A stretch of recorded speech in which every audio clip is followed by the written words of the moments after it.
Hey guys, welcome back. Hope you are doing well. So let's discuss about Spring Boot today.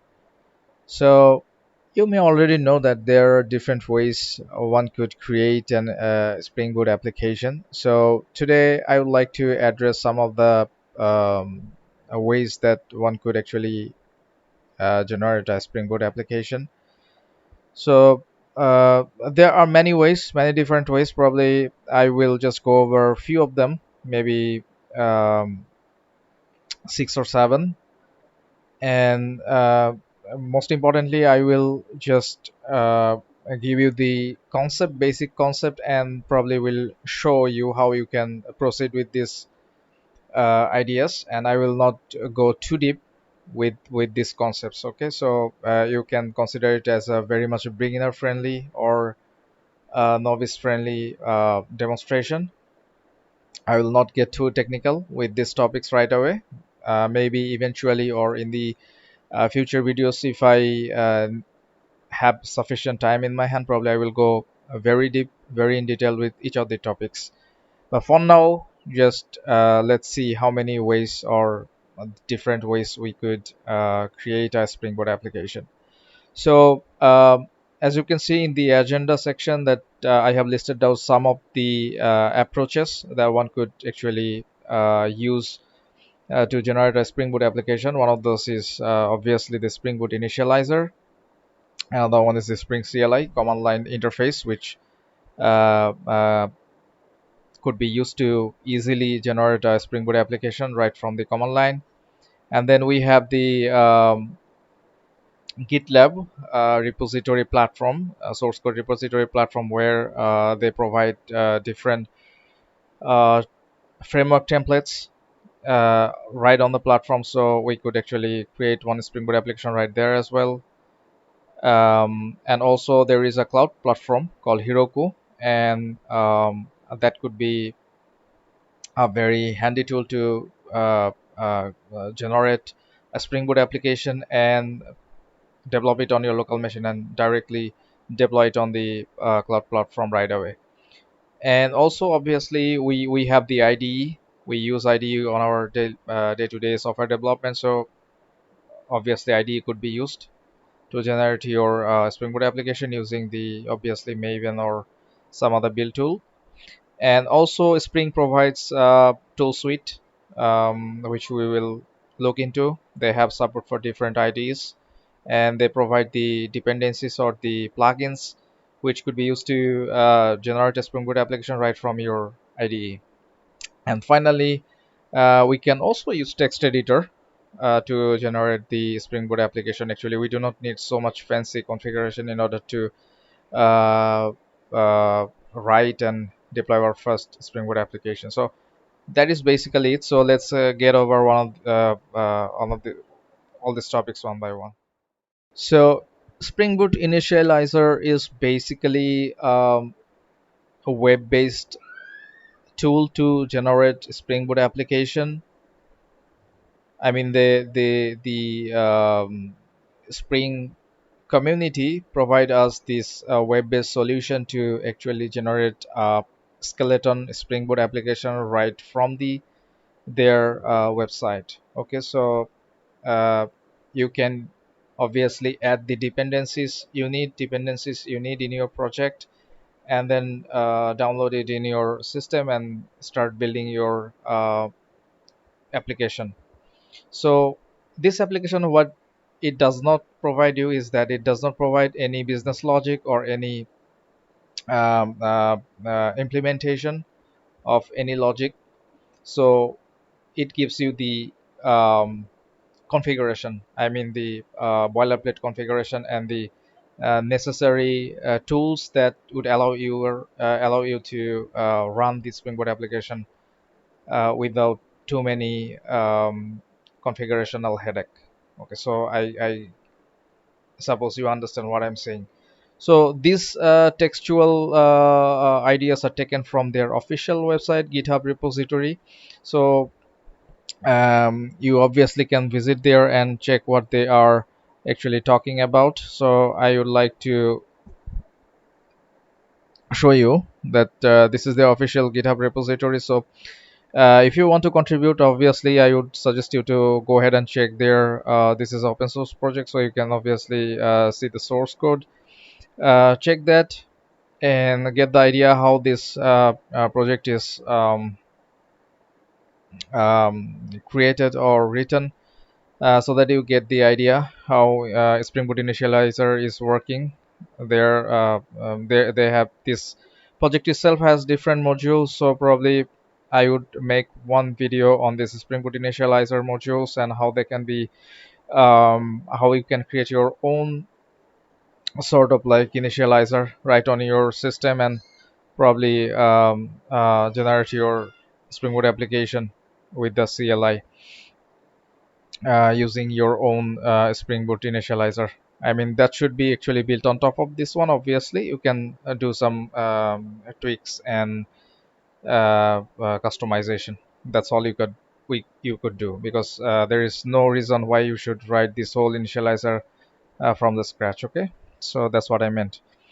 And as you can see there, this also defines a lot of like different modules they have in this initializer project. So um, you can easily run your own instance modules with this command, and then you can create your own Spring Boot application with your own module. So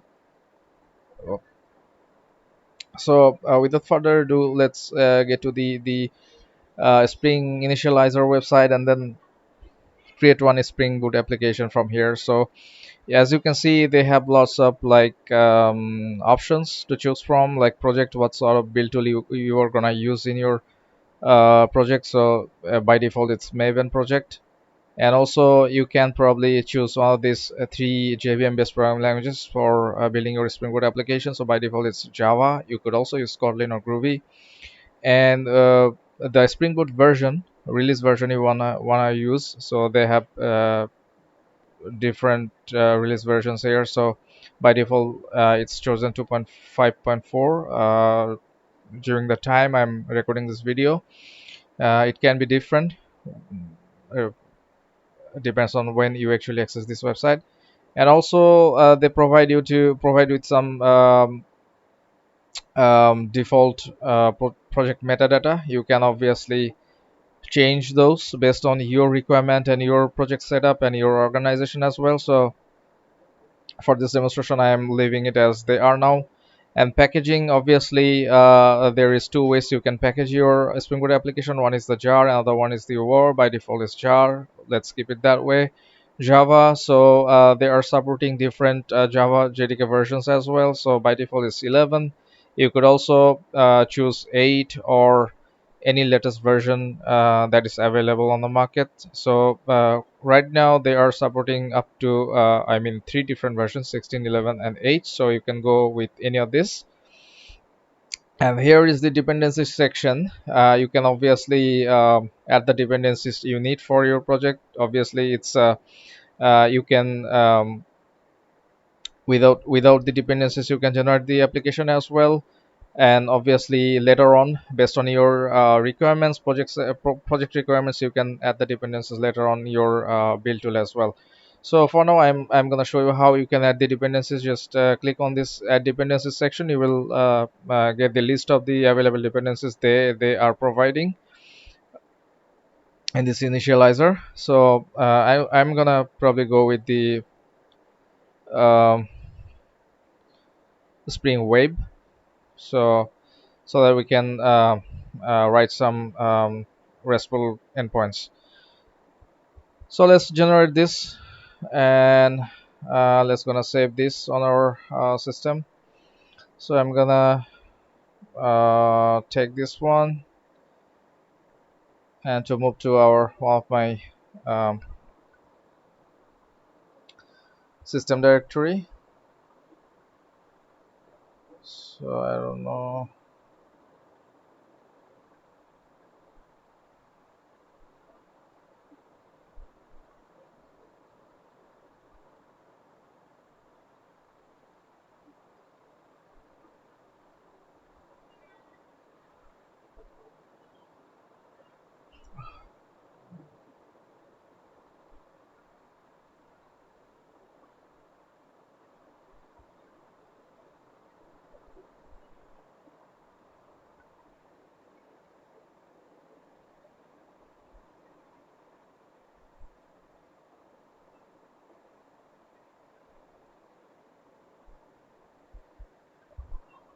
So I have extracted the downloaded project, and I'm gonna open that from my IDE. So for this demonstration, I'm using Eclipse IDE. As you know, that this is my favorite IDE right now. So let's import that project. So desktop, Spring Boot tutorial.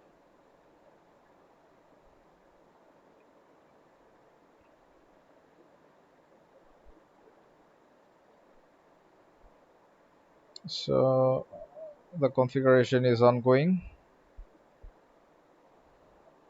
So it may take a while. So let's be patient.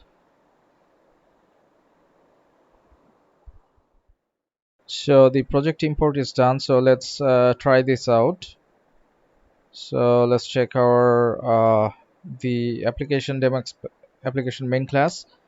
So as it looks like it's already there. So we do not have any endpoint yet. So we are gonna create it next. So let's execute this one first.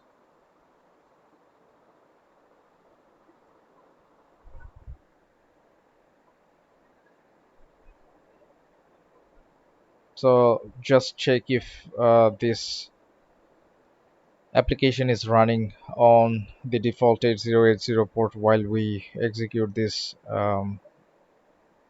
application. So yes, as you can see, this application is running on port 8080. So let's get back to the browser and find out if we get something. So since we do not have any endpoint yet, so that's why we are getting this white label error message page. So let's get back to our IDE and write our first Spring Boot endpoint to check if it's we are good enough. So let's type in REST controller and public string uh,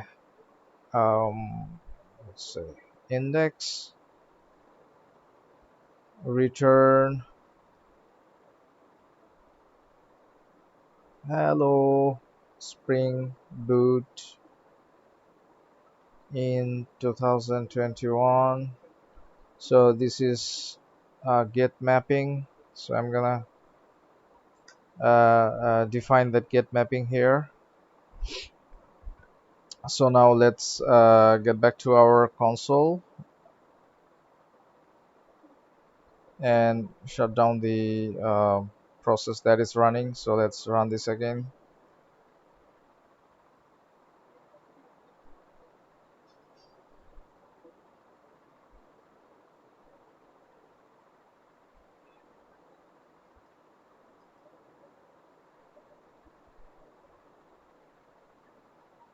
Yep, started now. So let's get back. Let's try this. Hello Spring Boot in 2021. So as you can see, it's working fine. So you can either put a slash after the initial. So now let's discuss about the Spring CLI. We can also use the command line interface on our system to actually generate a Spring Boot application. So which allows us to actually develop the Spring Boot application a little faster, and it actually also allows us to run the Groovy scripts, which means that we are actually getting the job done for multiple JVM based languages with the same goal. Okay, so since the Groovy is a JVM based language and it also has the Java like syntax, so we do not have to like different write different boilerplate codes for Groovy scripts as well. So that's a good thing, good stuff. So what I would like you to do is copy this or visit the official website. Probably I will provide it on the video description. Uh, Visit their official website and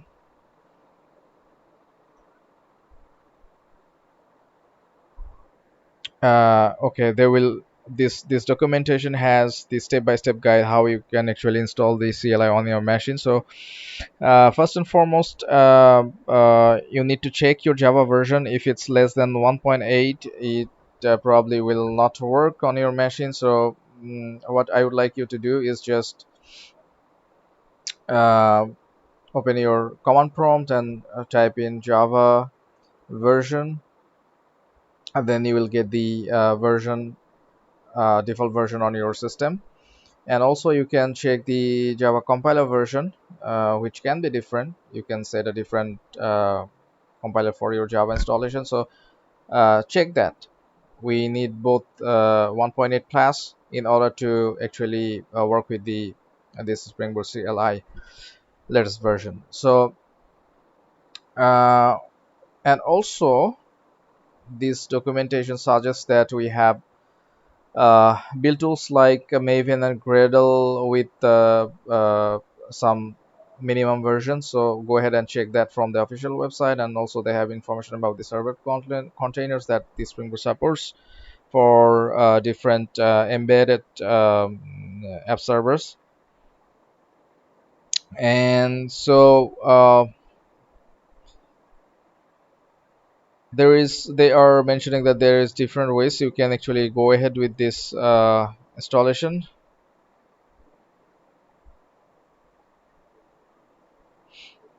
So if I click on this Spring Boot CLI uh, thing, they actually take us to that. Actually, it's the same page, but where actually I'm forwarded to this installation section, where actually if you are using like Windows based machine, then go ahead with this uh,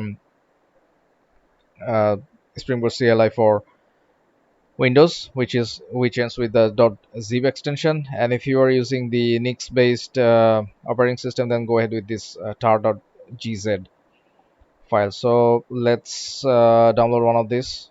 So actually I have downloaded it, so let's do it again. So let me show you how actually this download happens. It forwards it to their file system repository, and then it will download that file for you. So let me check if I already have that on my system. So yeah, let's download it once again.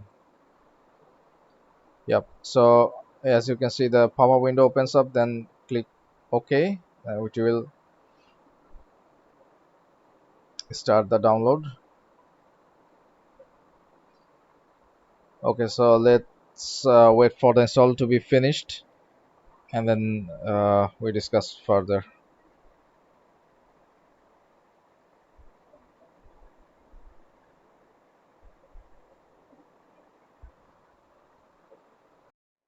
So let's take this download installation directory to our target folder. So let's cut that and wait with the desktop, and then here I'm gonna paste that and extract it right here.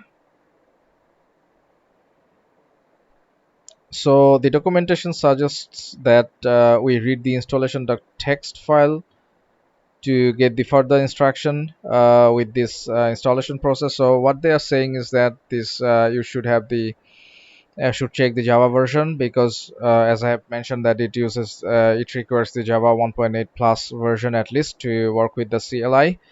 So check that yourself. And then we have the environment variable setup. By default, actually, we do not need to set the environment variable for this to run the CLI. However, if you want, you can actually go ahead and set the Spring environment variable name Spring Home on the class path or the system environment. And also, you will able to work with the shell and uh, bash scripts and other scripting tools right on the CLI. So go ahead and check yourself. And when you have installed the CLI successfully, open up one of your command line and type in, as it is suggesting, that type in spring slash slash version dash dash version. So go ahead. Yes, as you can see, the Spring CLI is version is 2.5.4. This is the latest one.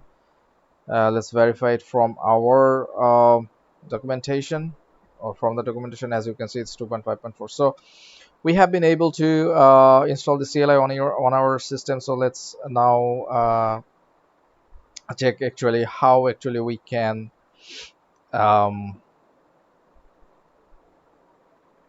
um, generate a Spring Boot application using this CLI. So it's quite straightforward. So let's go ahead, and so I'm just going down and finding that command. Actually, I have noted that as well. So let me show you rather. Okay, so we can execute this spring init dash dash dependencies is equal to this required dependencies command here, and then we can generate this Spring Boot application right on our system. So let's get back to our command line. So what I'm gonna do, cd, it's gonna be desktop slash.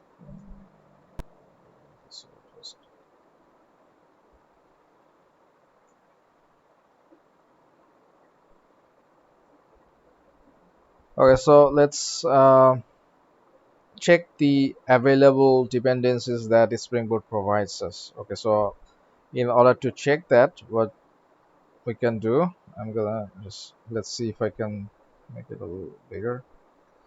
So what we can do, we can spring init list dash dash list spring dash init space dash dash list, which this will actually give us the available dependencies that Spring Boot uh, provides us, and we can add them right here from our CLI to generate our Spring Boot application with the required dependencies. So under the hood, this CLI actually using that initializer.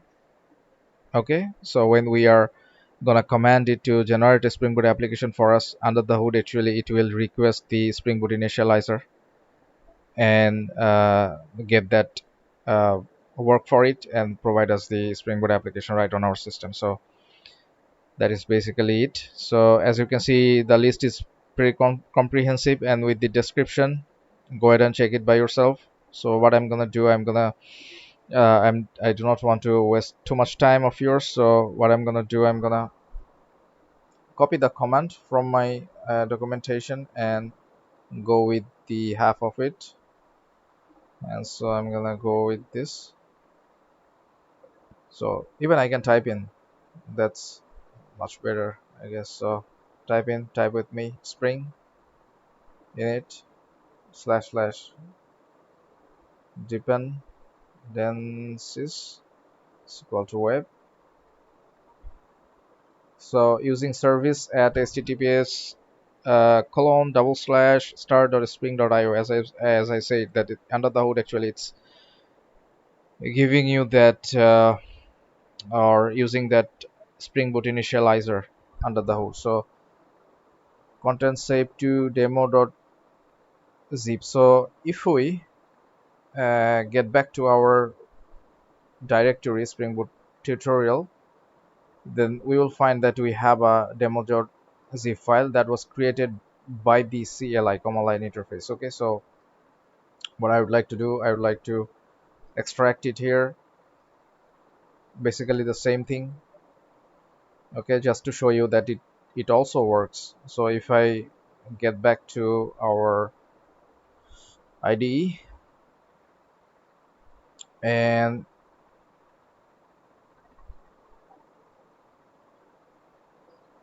so basically if I just try to,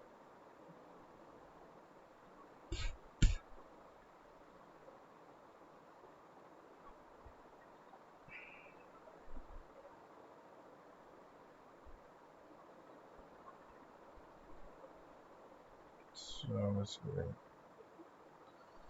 So what I'm gonna do, I'm gonna go to this one, this, so I can finish. So basically, what's happening now, it's importing all the dependencies for the project. So it may take a while. So let's wait. Yep, I guess the things. Yeah. Okay, so we have this. So let's create our create an endpoint here in order to show it. So let's say index. Let's do it index and return hello from Spring CLI. So this is going to be a get mapping.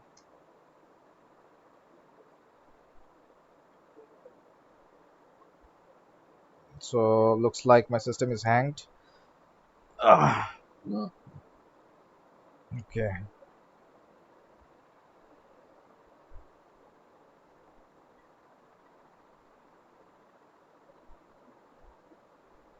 Okay, so let's execute this now.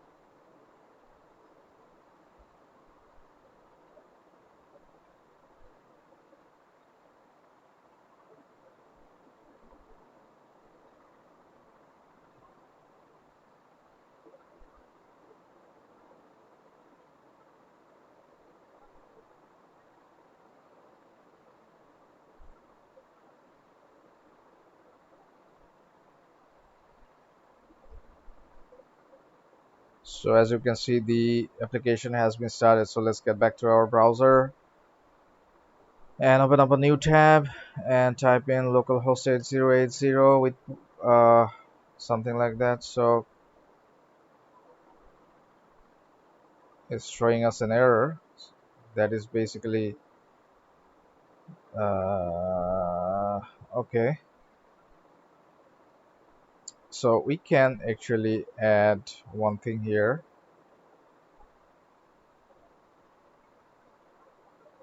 We can add this one. So it should allow us to, let's stop it and run that again.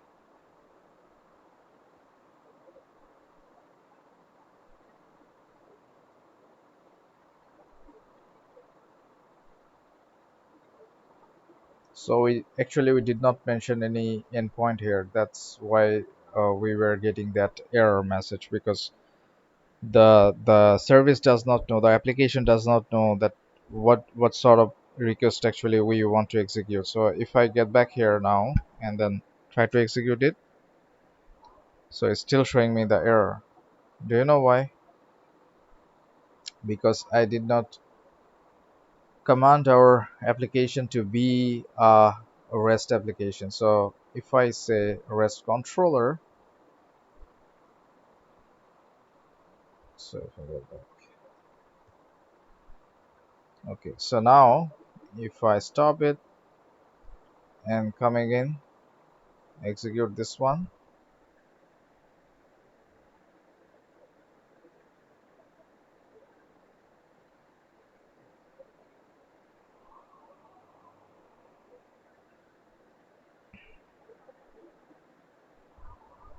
Okay, so how about now?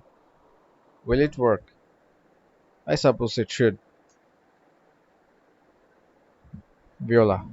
So what happened is that actually we did not command our application to use that get mapping as a REST endpoint. So you have to use that REST controller or controller annotation in order to uh, make it a endpoint. Okay, so that's the way actually you can use the CLI. I hope you have understood or got the point. So let's move on to the next section. So now let's discuss about the GitLab. So this is basically a source code management platform. So it also provides the different template frameworks or the programming language templates to in order to build our application. So this is basically free to use unless you actually use any add-on, commercial add-on. This is basically free to use. So go ahead and create one GitLab account, and since I have one already, so I'm gonna log in and show you how you can create a Spring Boot application right from the GitLab account. So first I'd like to log in.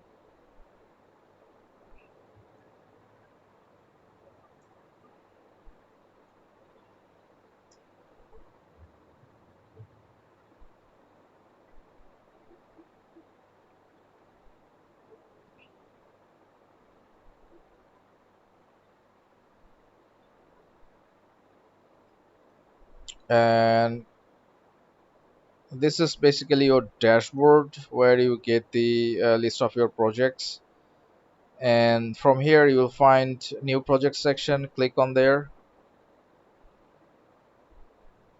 and it will give you a few options to choose from. Either you can create a blank project which does not have uh, any implementation in it, and also you can import project from your local machine, and also you can configure CI/CD uh, uh, platform right into this repository, and also you can create your application from a template. So I'm gonna select this one, and as you can see, this list is pretty comprehensive. You will probably find template for all the available big sort of languages.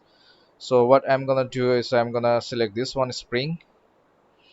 So I use this template and give it a name, uh, Demo Spring app. So let's make it public. uh, Click on create project.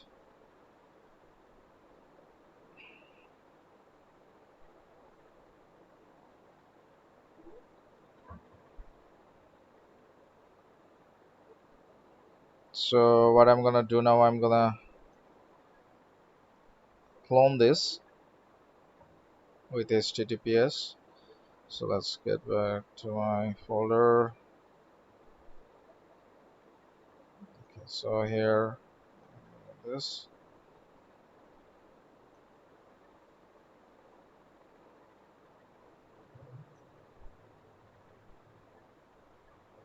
So what I'm gonna do, instead of this,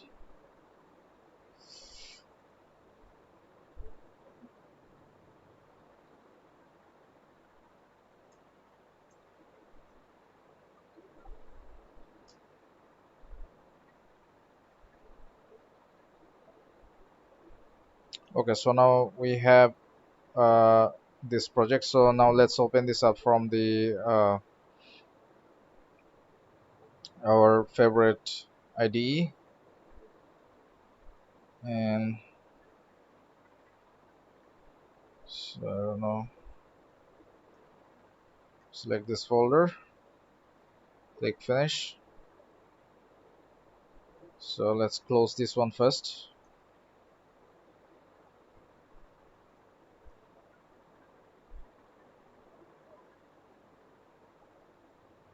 So this is the project we have created using the GitLab. So basically, the main important thing here is the project structure. Okay, so as you can see, this each and every single environment or platform is giving us the sort of, I mean, similar, but they have the environment specific configuration files. For example, here you find the Docker file.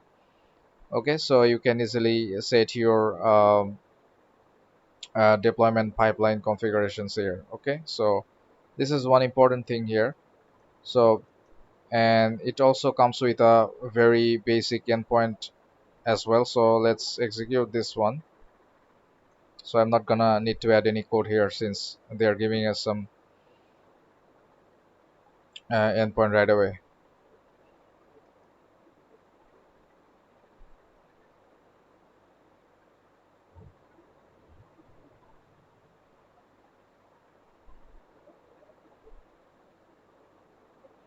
So the server is running. So let's get back to any of our browsers and then uh, type in localhost 8080. It's running on 8080. Spring is here. So let's that's great. So this application is also running, so nothing wrong with that. So let's move on to the next one. So next we have Heroku Cloud Platform. So Heroku is basically a cloud platform which allows us to deploy our application on it. So basically what happens is that we can actually create our Spring Boot application right on this platform and then clone it on our local machine and then work it and then push it to the server or the Heroku environment, and there will have some deployment mechanism configured, and then the application will be live right off the bat. So this is a cool feature or cool cloud environment which actually does not require too much boilerplate configuration in order to get your application up and running. So most probably for the future tutorials, the Spring Boot tutorials, I will be using this Heroku platform for my Spring Boot tutorials mostly.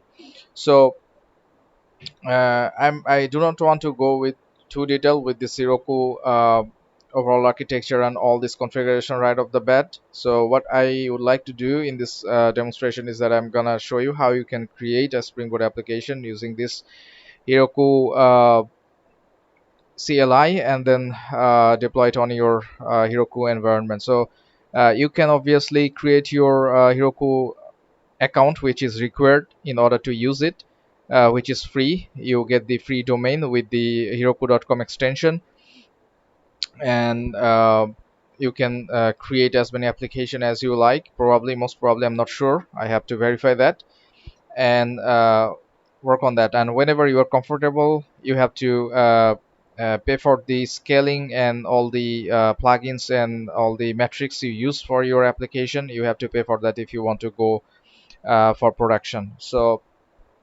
without further ado, let's get started with this one.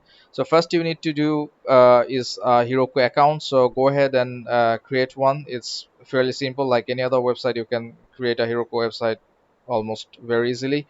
And then I would suggest that download and install Heroku CLI. So I will put that link in the description so that you can just navigate there and download and install for your machine. So I'm not going to show you how to do it in this video. It's also fairly simple. If you have any issue with the download and installation of Heroku CLI, just go ahead with their documentation, and if you find any problem, probably they have the support for it. So try to contact there, and if you think that I can solve your problem, then you are welcome. You can also write your problem on the comment section. I will try my best to solve your issue as well.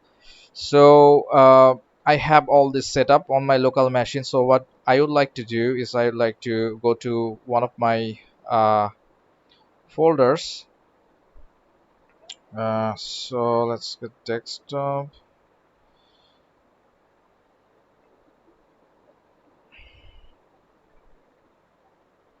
And I would like to delete this existing project, which I don't need. And then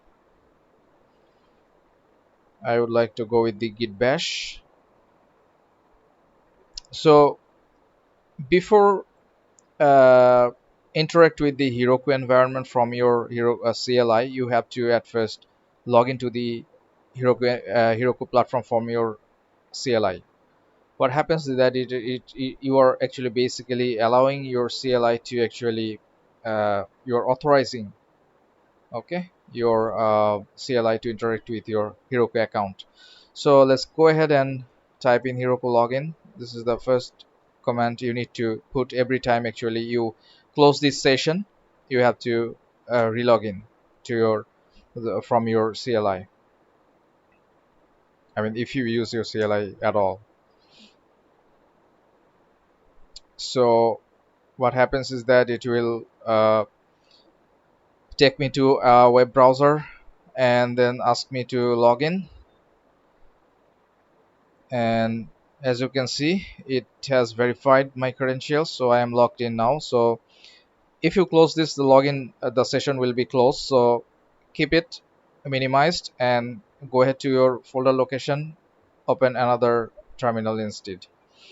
Okay, so now with that said, uh, now what I would like now you to do is go ahead and clone this project. Okay, so this is uh, open source project, demo skeleton project for created only for Heroku. So why this project is good, I'm gonna show you. Give me 1 minute, I'm coming back to this one while this cloning is done. So let's clone this on our machine. I believe this is cloned on our local machine.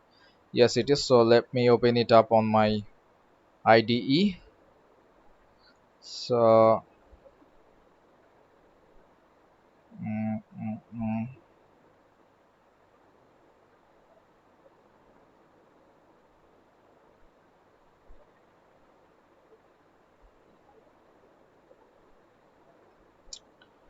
Okay, so this is the skeleton project. So here I would like to, right off the bat, I would like to address few things here. This come along with few additional configuration files which actually we have not dealt with so far with other sort of format of our Spring Boot applications. Okay, so first off is that it has a system.properties file which mentions the Java runtime version or JDK version the you want to actually use for your Spring Boot application. By default with this project they have set 1.8. So if you have any latest version, you can go ahead and select it here or put it here. So I would probably change it to 1.11 sorry, I'm gonna set it to 11. And also there is another important file here, is the proc file. So without this proc file your application will not run or will not be deployed on the Heroku platform. So what it does is that as you can see, that it allows you to execute your jar file on their cloud environment with this command java jar target java runtime started one jar. So you can change it based on your configuration, application configuration. So in for that one actually you also need to change your artifact ID here. So I'm not gonna do it in this video. uh, in the following tutorials probably I will go detail with this configuration. So that's another thing. And we also have the app.json file. So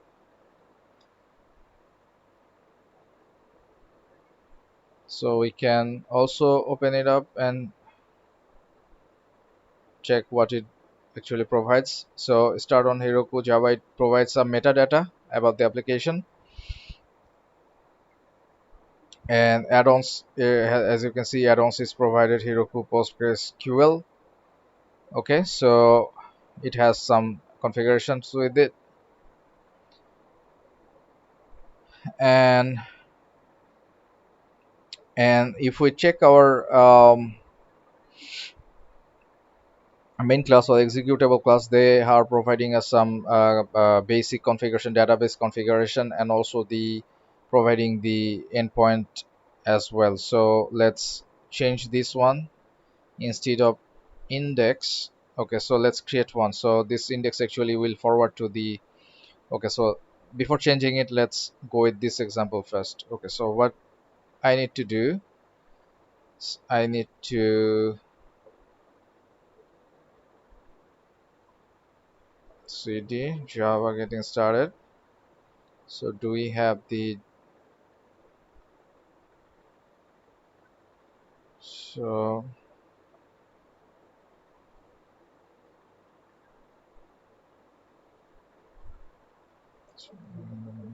okay, so we have the .git.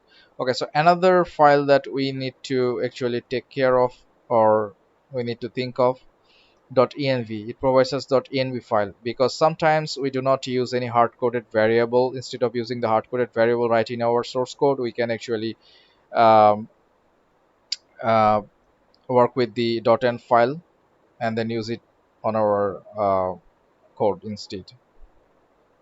So this is another thing that is cool. Obviously we can do it in our other applications as well, but most of the time actually we ignore this, but we should not. Okay, so far so good. So now what I would like to do, uh, we need to create an application on our Heroku platform. So far we do not have any. So let's create an application. Heroku create. So here is one thing. Either you can provide the application name here, and if you do not provide any, Heroku will create a default name for you. So I'm gonna leave it blank now. I want Heroku to provide me one name for my application. So as you can see, it has provided me the application with name Peaceful Spire 38470. So that's cool. So now let's push our source code to the remote server. Git push Heroku main.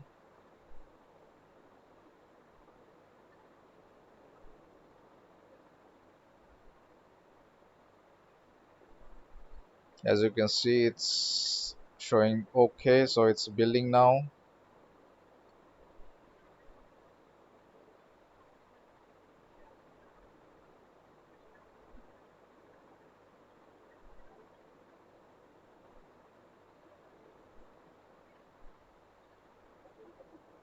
So build is successful. It's compressing.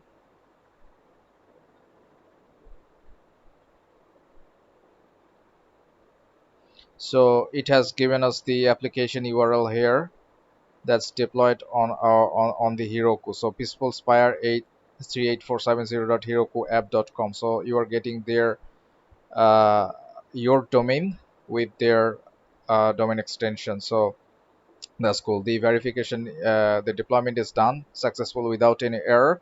So let's open it up with from. You can either just ping this URL on the browser, or also you can do it from your local your CLI. Just type in Heroku open.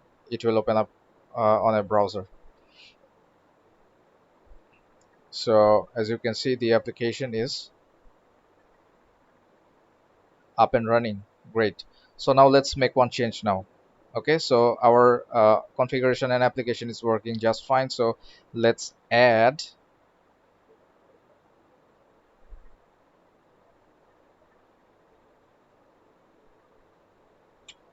instead of request mapping, let's set get mapping.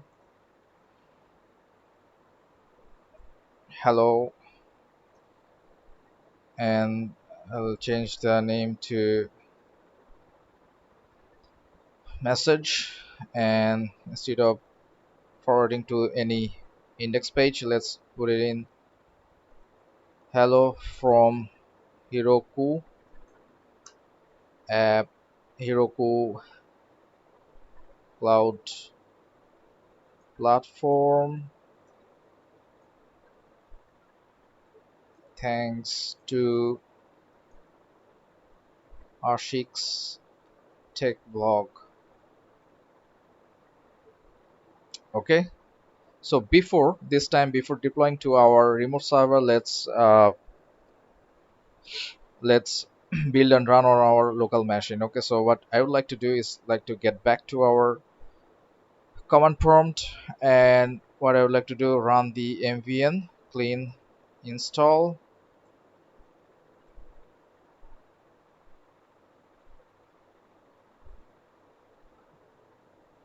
So before pushing the code to the server is always the best practice to clean build and run on your local machine to check and verify the functionality if it's working or not, and then if it's okay, go ahead with the remote deployment. So build success. So now in order to run it on your local machine, so I forgot the clear screen command. Okay, so doesn't matter. So let's run it. Heroku mm, local web.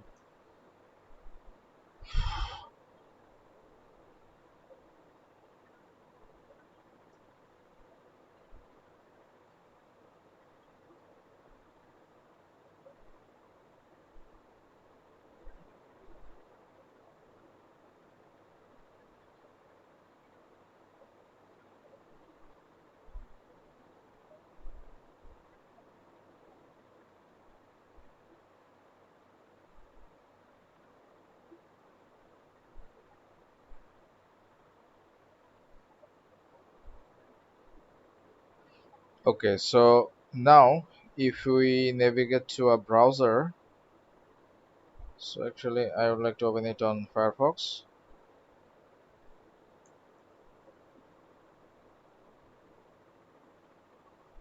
and then this application actually is running. It was configured to run on 50,000 instead of 8080. So sorry, 5,000 probably. Yes, as you can see, it's from our local machine. It's working fine. So let's get back here and then type in hello. Was it hello or was it what?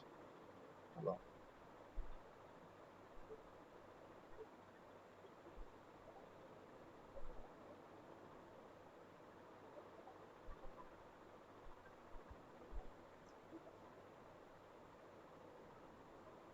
Did it show the message? Or,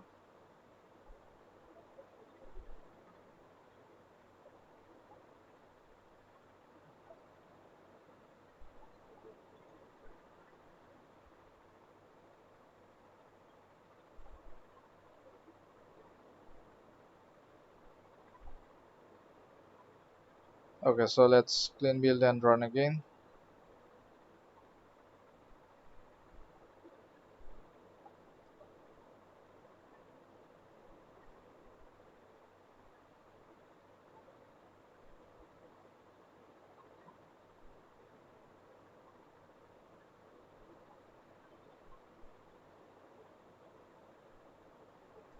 Okay, so I would like to change the controller to REST controller.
Yeah, now it's working. Okay, so as you can see, the message is shown on the browser, so it's working fine. So now let's get back to our code, and then what we can do is we can terminate this process, and then uh, push these changes to our remote server. Oh, sorry. We have to, in order to do that, we have to add this first and add a commit message. Added hello endpoint.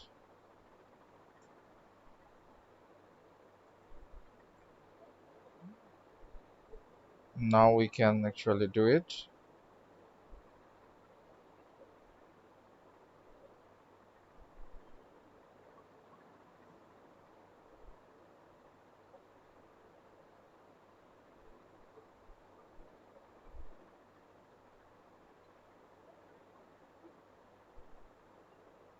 So there is no error. That's great. The build is successful. It's compressing. Compression is done. Launching. Yes. And then, yeah. So now if we execute the Heroku open command, what do we get?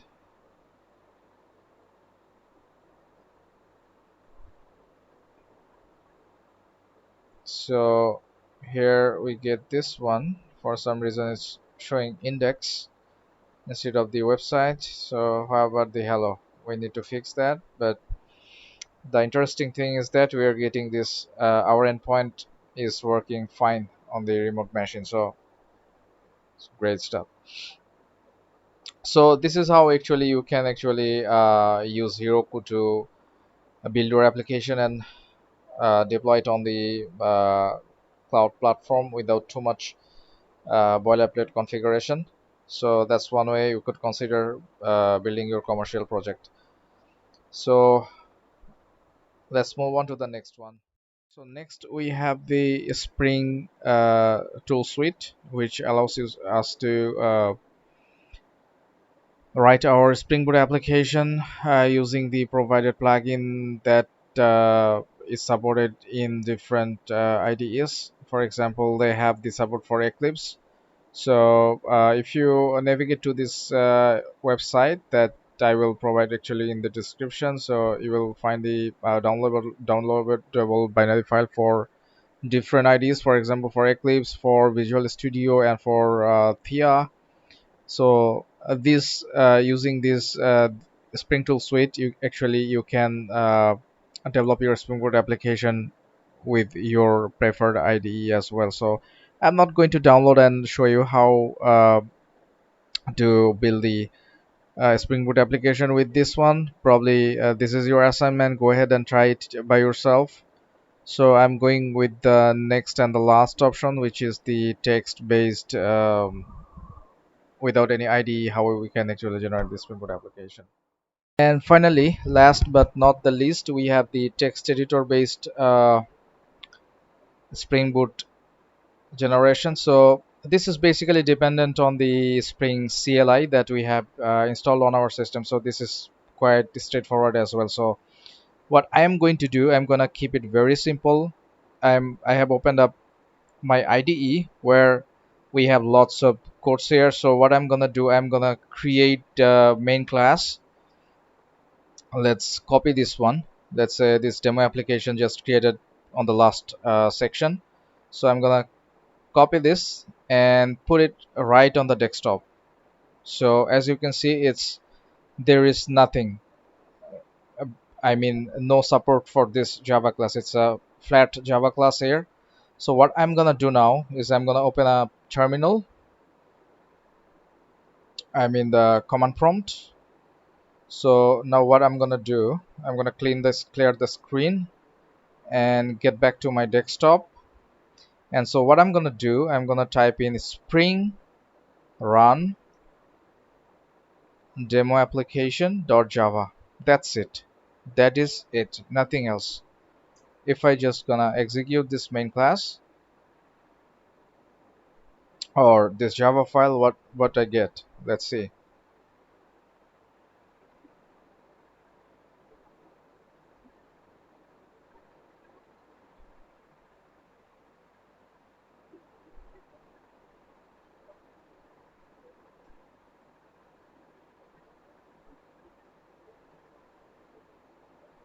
So so we get this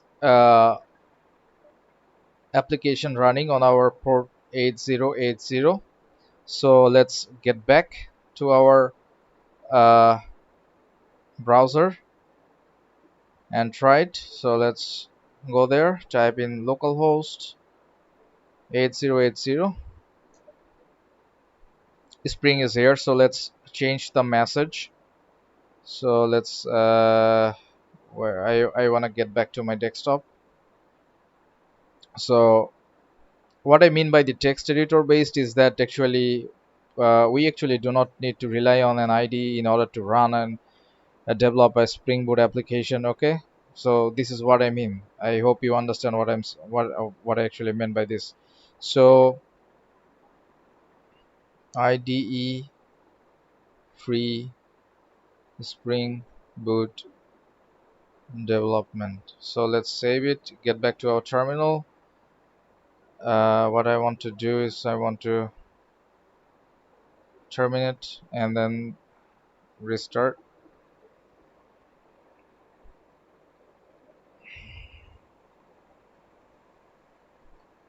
So this is basically the power of Spring CLI. Okay, so the example actually uh, is relevant to the CLI section. So yet I actually tried to make a different section for this one. So that is why I actually made it separate. So actually I could cover it in the CLI section basically.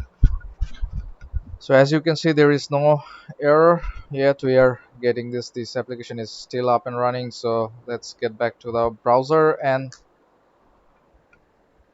run our execute our endpoint, and voila, we give the message ID free Spring Boot development. So for watching, see you next time, peace out.